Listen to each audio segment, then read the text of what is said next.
আসসালামু আলাইকুম সুপ্রিয় শিক্ষার্থী বন্ধুরা, এই মুহূর্তে যে যেখান থেকে দেখছেন আপনাদেরকে আমরা এক্সক্লুসিভ কিছু খাদ্য অধিদপ্তরের বিভিন্ন পরীক্ষা আসা এক্সক্লুসিভ কিছু প্রশ্নের সমাধান করব আজকের।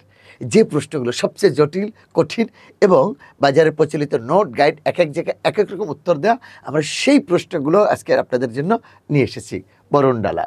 আর আমি বরাবরের মতো এসালাম আপনাদের সঙ্গেই রয়েছি। আলোচনা হবে কি একটু দেখাই। দেখেন, খাদ্য অধিদপ্তরের উপপরিদর্শক 2021 সালে প্রশ্নটা আসছিল, অমিত্রাক্ষর ছন্দের বৈশিষ্ট্য কি? চরণের প্রথমে মিল, 20 মাত্রার পর্ব থাকবে, অন্তমিল আছে, অন্তমিল নেই, অমিত্রাক্ষর।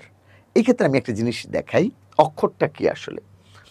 অক্ষরটা হলো এই যে বাকযন্ত্রের স্বল্পতম প্রয়াসে উচ্চারিত ধ্বনি বা ধ্বনি সমষ্টিকে অক্ষর বলে। ভালো করে বুঝি, মানে যেটুকু বলা যায়, অক্ষর দুই প্রকার, একটা বদ্ধাক্ষর, একটা মুক্তাক্ষর। বদ্ধাক্ষরে মুখ বন্ধ যাবে হঠাৎ, দৈবাত রাত, আর মুক্তাক্ষরে মুখ খুলে যাবে আমি বনু। এগুলো ডিটেলস আর পরে আমি একটা কোনো ক্লাসে আলোচনা করে দেবো না, শুধু এটুকু মনে রাখলে ভালো ভাইয়া, সেটা হলো অক্ষর দুই প্রকার, একটা বদ্ধাক্ষর, একটা মুক্তাক্ষর। ঠিক আছে? যে কবিতার লাইনে এই যে অক্ষর অক্ষরে মিল থাকে মূলত আসলে এইটাকে মিত্রাক্ষর বলে। চর্যাপদের প্রথম লাইন, কা তরু বড় পাঞ্চবি ডাল, পঞ্চঞ্চল চিয়ে পৈঠায় কালো। ডালের সাথে কার মিল? কালের। বৈষ্ণব পদাবলিতে দেখো তুমি, সই কেমনে ধরিব হিয়া, আমারই বধুয়া আন বাড়ি যায়, আমারই আঙ্গিনা দিয়ে। হিয়ার সাথে কার মিল? দিয়া। এই যে মিল লাইনের সাথে, এটাকে বলা হয় মিত্রাক্ষর। এটাকে বলা হয় মিত্রাক্ষর, এই অক্ষরের সাথে মিত্রাক্ষর। মাইকেল মধুসূদন দত্ত এসে বললেন, হে বঙ্গ ভাণ্ডারে তব বিবিধ রতন, তার সবে অবোধ আমি অবহেলা করি। এই যে মিল নাই, এই মিল না থাকার কারণে সে হলো অমিত্রাক্ষর। তাহলে মিল থাকলে সে কি হবে? মিত্রাক্ষর। মিল না হলে সে হবে অমিত্রাক্ষর। তাহলে অমিত্রাক্ষর ছন্দের বৈশিষ্ট্য হলো অন্তমিলহীন, না মিল থাকবে না এমনটা। আমি একটু সংক্ষেপে আলোচনা করলাম যেন অল্পতে আমরা বুঝতে পারি, এটুকুই শুধু অমিত্রাক্ষর। এবার দেখো, যিনি উপকার করেন তাকে সবাই শ্রদ্ধা করেন, কোন ধরনের বাক্য? বাক্য তো তিন প্রকারের। দেখো, তোমাকে একটা জিনিস বুঝাই, বাক্যই তো তিন প্রকারের, একটা সরল, একটা জটিল বা মিশ্র, আর একটা হলো যৌগিক। স্যার আমি চিনব কি? আমাকে একটু সোজা করে চিনান, কারণ এটা খাদ্য 21 সালে এসেছে। এমন কোনো পরীক্ষা নাই যেখানে বাক্য থেকে না আসে। বিসিএস বলো, ব্যাংক জব বলো, প্রাইমারি, নিবন্ধন, হাই স্কুল, খাদ্য থেকে আরম্ভ করে এমন কোনো এখানে নেই যেখান থেকে প্রশ্ন না আসে। তাহলে সেক্ষেত্রে করণীয় কি? সেক্ষেত্রে করণীয় দুইটা যদি স্বাধীন হয় তাহলে যোগ হবে। এখানে একটি লোক এসেছিল স্বাধীন, সে আমার ভাই স্বাধীন, তাহলে ট্রেনের বগির মতো তুমি এক করে দিবা। মানুষের বিশ্বাস হারিও না, স্বাধীন, এটি পাপ। স্বাধীন, মানুষের বিশ্বাস হারিও না, কারণ এটি পাপ। এখানে লোক এসেছিল এবং সে আমার ভাই, যেতে পারি, স্বাধীন। কেন যাব? স্বাধীন। দেখো, যেতে পারি কিন্তু কেন যাব? স্বাধীন। এই ও এবং আর, কিন্তু, কারণ, বরং, এগুলো যখন মিলাবে যৌগিক। আর জটিল বাক্যে সাপেক্ষ সর্বনাম থাকে, যাতা, যে সে, যিনি তিনি, যেই সেই, যার তার, যখন তখন, যেহেতু সেহেতু, যদ্যপি তথাপি। যেহেতু তিনি এসেছেন সেহেতু কিছু একটা হবে, যেহেতু তুমি পরিশ্রম করেছো সেহেতু তুমি সফল হবে। এই যেরকম যদি হয়, যিনি উপকার করেন তাকে সবাই শ্রদ্ধা করেন, যিনি উপকার করেন তাকে সবাই শ্রদ্ধা করেন, যিনি উপকার করেন, তাহলে এটা কোন বাক্য হবে? তো যিনি তিনি, যেই সেই, যার তার, যখন তখন, এটা মিশ্র বাক্য। কবির কাজ হচ্ছে কাব্য সৃষ্টি করা। এখানে কাব্য এর কারক কোনটি? তাহলে আমরা পেয়ে গেছি, কবির কাজ সৃষ্টি হচ্ছে কাব্য সৃষ্টি করা। এখানে কাব্যের কারক কোনটি? আমি একটা জিনিস শেখাচ্ছি, কারক বিভক্তি। একটা জিনিস শিখাই, যদি জিজ্ঞেস করি তোমাকে কর্ম কোনটি, বলো তো কর্ম কোনটি? কর্ম হলো এই যে কি। দেখো, আমি খাই, এখানে কর্ম কোনটি? অনেকে বলবে স্যার খাই কর্ম, আসলে না, খাই হলো ক্রিয়া আর আমি হলো কর্তা, এখানে কোনো কর্ম নাই। কি বা কাকে প্রশ্ন করলে যে উত্তর পাবে সেটা হলো কর্ম। তাহলে দেখো তুমি এখানে কাব্য, তাহলে কবির কাজ হচ্ছে কাব্য সৃষ্টি করা। কি সৃষ্টি করা? কাব্য। তাহলে কি যখন হবে, এটা কর্মকারক কিন্তু কাব্য। আর কোনো বিভক্তি না থাকার কারণে এটা হলো শূন্য বিভক্তি।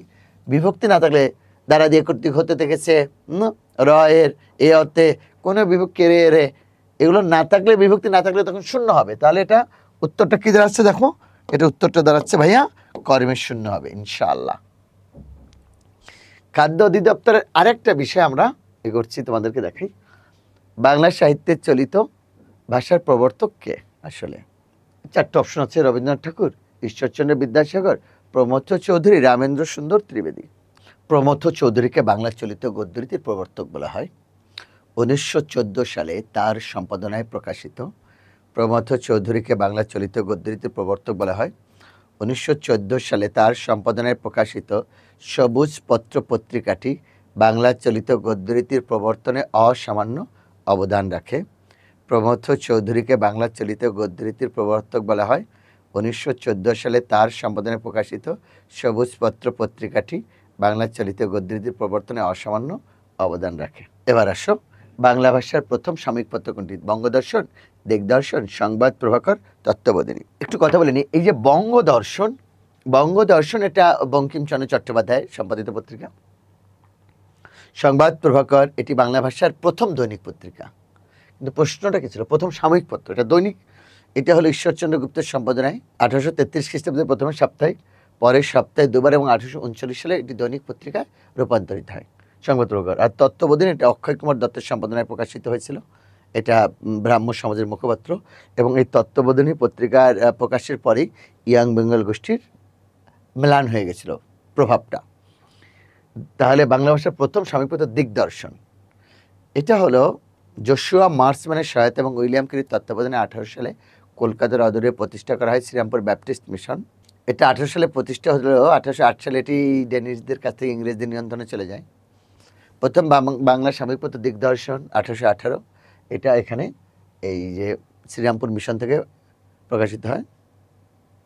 জন ক্লার্ক মার্সম্যান ছিলেন এর সম্পাদক। জোশুয়া মার্সম্যানের পুত্র জন ক্লার্ক মার্সম্যান ছিলেন দিগদর্শনের সম্পাদক। আচ্ছা, ব্যাধিকরণ বহুব্রী সমাস কোনটি বলো তো? ব্যাধিকরণ, স্যার বহুব্রী তো চিনলাম না, আবার ব্যাধিকরণ বহুব্রী কি? দেখো, ব্যাধিকরণ বহুব্রী হলো তোমাকে একটা বিশেষ্য আর একটা পদ যদি বিশেষণ হয় তাহলে ব্যাধিকরণ হয়। একটা যে কাজ করতে হবে আমি আগেই বলি, কারণ এখন তো আমার হাতে ডিটেলস সময় নেই, যেহেতু ক্লাসে নিচ্ছি আমরা সংক্ষেপ করে, সেক্ষেত্রে বহুব্রীর প্রকারটা একটু মুখস্থ করবা। অধিকাংশ ছেলেমেয়ের বহুব্রীর প্রকারটা মুখস্থ নেই। 9 প্রকার বহুব্রী মুখস্থ করে নেবা।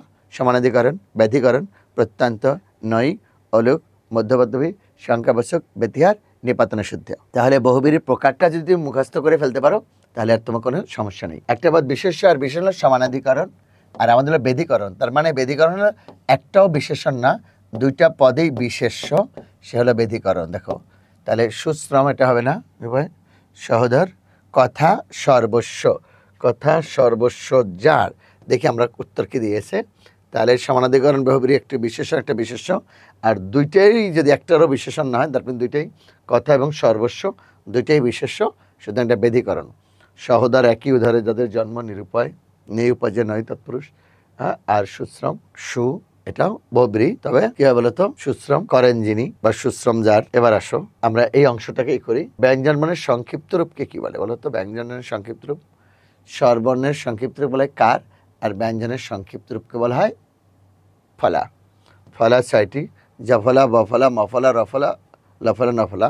মনোকষ্ট, দেখো তো এটা 21 সালে একটা প্রশ্ন, কোনটি শুদ্ধ? মনোকষ্ট, মনোকষ্ট পদের মধ্যে সাধারণত বিসর্গ হয় না, কিন্তু কয়েকটা পদের মধ্যে বিসর্গ হয়। মনোকষ্ট, এই যে শিরোপীড়া, শিরোপীড়া, মনোকষ্ট, এই যে প্রাতকাল, প্রাতকাল, এরকম বেশ কয়েকটা পদ আছে এটা বিসর্গ হয়। তাহলে মনোকষ্ট এটা বিসর্গজনিত আর কি, বানান বাকিগুলো সব ভুল হবে আর কি।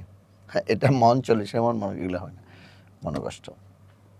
ইকা প্রত্যয় ক্ষুদ্রার্থে, কোনো কোনো শব্দ আছে যেটা ইকা প্রত্যয় থেকে ক্ষুদ্র হয়। নাটকে 5টা অঙ্ক থাকে, না ছোট হলে নাটিকা, পুস্তক বড় পুস্তিকা, নাটক নাটিকা, আবার মালা, মালা মালা বড়, মালিকা ছোট হাতে পড়া যায়, মালিকা দুলদুল, আমি বন ফুলগ, এগুলো হলো ইকা প্রত্যয় থেকে ক্ষুদ্রার্থে ব্যবহৃত হয়। তাহলে নাটক নাটিকা, পুস্তক পুস্তিকা, মালা মালিকা এগুলো। পাতিষ্ণে শিলাতলে পদ্ম পাতা কি অর্থে ব্যবহৃত হয়েছে? পাতিষ্ণে, দেখো এটাকে অনুজ্ঞা কখন হয়? আদেশ, উপদেশ, অনুরোধ, প্রার্থনা। এই লাইনটার মানে কি? পাতিষ্ণে শিলাতলে পদ্ম পাতা, মানে শিলার নিচে তুমি পদ্ম পাতাটা পেতো না আর কি, বুঝছো? অর্থাৎ যে হৃদয় কঠিন সেখানে ভালোবাসাটা, শিলা মানে পাথর, সেখানে ভালোবাসাটা অর্থহীন, এটা করো না, ঠিক আছে? এটা উপদেশ অর্থে ব্যবহৃত হয়েছে। এখন তোমাদেরকে একটা ছোট্ট একটি তথ্য দিই।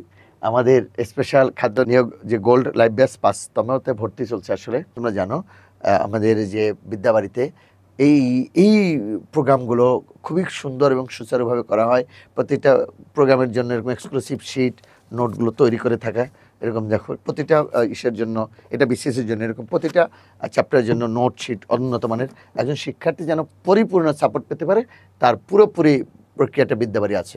আর তোমরা যে কোনো বিষয়ের তথ্যের জন্য আরও যদি গভীরভাবে জানতে চাও, ভর্তি তথ্য জোগাড়ের জন্য 09644433300 এই নাম্বারে তোমরা যোগাযোগ করলেই হবে ইনশাল্লাহ। Thank you very much. আজকে পর্যন্তই, সবাইকে ধন্যবাদ। আল্লাহ হাফেজ।